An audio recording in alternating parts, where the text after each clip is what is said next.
حضور آگے بڑھے تو کچھ لوگوں کو دیکھا کہ ان کی زبانیں لوہے کی کینچیوں سے کاٹی جا رہی ہیں اور ان کے جبڑے بھی کاٹے جا رہے ہیں، پھر صحیح ہو جاتے ہیں، پھر کاٹے جاتے ہیں۔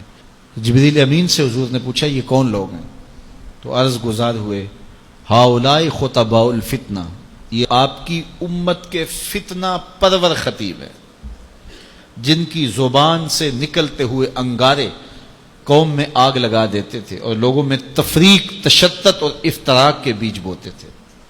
یہ منبر اور محراب کی ذمہ داری انتہائی حساس ذمہ داری ہے۔ یہ خلق خدا کی اصلاح اور امت محمدیہ کو جوڑنے کا ذریعہ ہے۔ اس سے لوگوں کو بدی سے نکال کر کے نیکی کا راستہ دکھایا جاتا ہے، لیکن اس حساس منصب کو جو نہیں سمجھتے اور اس کو اپنی خواہشات نفس کے مطابق جو منبر و محراب کو استعمال کرتے ہیں، ان کے لیے اتنی سخت وعید کی گئی کہ قیامت کے دن ان کی زبانیں لوہے کی کینچیوں سے کاٹی جائیں گی، ان کے جبڑے کاٹے جائیں گے، پھر صحیح ہوں گے، پھر کاٹے جائیں گے، یہ مسلسل ان کو عذاب دیا جائے گا۔ تو حضور نے پوچھا کہ کون ہیں؟ تو کہا یہ آپ کی امت کے فتنہ پرور خطیب ہیں۔ اللہ اکبر، جو کہتے تھے ان کا اپنا عمل اس پہ نہیں تھا۔ تو اپنا عمل جب خود ہم اس پہ نہیں رکھیں گے تو وہ اثر انداز نہیں ہوگا۔ بعض لوگ ہمارے پاس آتے ہیں، جناب یہ بچہ ہے اس کے لیے دعا کر دیجئے، یہ نماز پڑھے۔ چلو میں نہیں پڑھتا، ہم نہیں پڑھتے، یہ تو پڑھیں۔ تو میں کہتا ہوں یہ کیسے پڑھیں؟ آپ خود پڑھیں، گھر میں مصلی بچھائیں تو خود بخود اولاد کو ترغیب ہوگی۔ ہاں، زندوں سے مردہ، مردوں سے زندہ، ایسی مثالیں بھی ہیں۔ حضرت نوح علیہ السلام کے گھر میں بھی نالائق بیٹا پیدا ہو گیا۔ تو ایسا ہو جاتا ہے، بعض اوقات اچھے لوگوں کی اولادیں بھی بگڑ جاتی ہیں اور بعض اوقات برے لوگوں کی اولادیں بھی اچھی ہو جاتی ہیں، لیکن ضابطہ یہ نہیں ہے۔ یہ کبھی کبھی ہوتا ہے۔ ضابطہ یہ ہے کہ اچھے لوگوں کی اولادیں اچھی ہوتی ہیں، برے لوگوں کی اولادیں بری ہوتی ہیں۔ جو ماں باپ کا عمل ہو اس کا عکس اولاد پہ پڑتا ہے، اچھا ہے یا برا ہے۔ اس لیے ماں باپ کو عملاً اپنے رویے خوبصورت بنانے چاہیے تاکہ وہ منعکس ہوں اولاد میں۔ تو اسی طرح ہمارے خطباء جو منبر و محراب کے وارث ہیں، انہیں زیادہ اس بات پہ توجہ دینے کی بجائے کہ میں گفتگو کو مرتب کروں، دلائل سے مزین کروں، کس موقع پہ شعر پڑھنا ہے، کس موقع پہ نہیں پڑھنا ہے، کہاں آواز کو اونچے لے جانا ہے، کہاں آواز کو مدھم رکھنا ہے، کہاں نعرہ لگوانا ہے، کہاں نہیں لگوانا، کہاں ہاتھ کھڑے کروانے، کہاں نہیں کھڑے کروانے، اس بات کو چھوڑے، ساری توجہ وہ اپنے کردار پہ دے۔ پھر کردار کے اندر سے پھوٹ کر جو گفتگو نکلے گی وہ ٹوٹے لفظ بھی ہوں گے، دلوں کو جوڑ دیں گے۔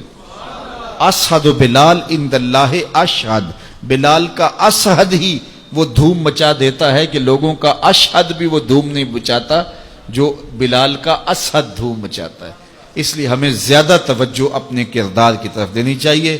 اقبال نے کہا تھا واعظ قوم کی وہ پختہ خیالی نہ رہی، برق طبعی نہ رہی، شعلہ مکالی نہ رہی، رہ گئی رسم آذاں روح بلالی نہ رہی، فلسفہ رہ گیا تلقین غزالی نہ رہی، مسجد مرثیہ خواہیں کہ نمازی نہ رہے، یعنی صاحب اوصاف وہ حجازی نہ رہے۔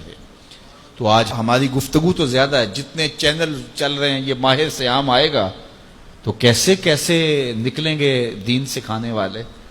اب تو سارا سال جو لوگوں کو ڈانس سکھاتے ہیں، رمضان میں وہ دین سکھانے آ جاتے ہیں، اور کیسے کیسے روپ اور کیسے کیسے چہرے جو ہیں وہ میڈیا کے اوپر بیٹھے ہیں، وہ سارے دین سکھا رہے ہوتے ہیں، لیکن کوئی ایک بھی نہیں سیکھ پاتا، اس لیے کہ دین لفظوں سے نہیں سکھایا جاتا، دین عمل سے سکھایا جاتا ہے۔ میرے اور آپ کے آقا و مولا کی ظاہری زندگی اس دنیا کے اوپر جو حضور گزار کے گئے ہیں کتنی ہے؟ 63 سال۔ 40 سال تک حضور نے اعلان نبوت ہی نہیں کیا۔ یار کسی کی ذمہ داری ہے پوری دنیا کے اوپر اسلام غالب کرنا، حضور کا یہی کام تھا نا، پوری دنیا کے اوپر اسلام کو غالب کرنے کے لیے آئے تھے، اور تیزی کے ساتھ وقت گزر رہا ہے۔ 40 سال گزر گئے، ابھی تک دعوت دین ہی نہیں دی، اعلان ہی نہیں کیا۔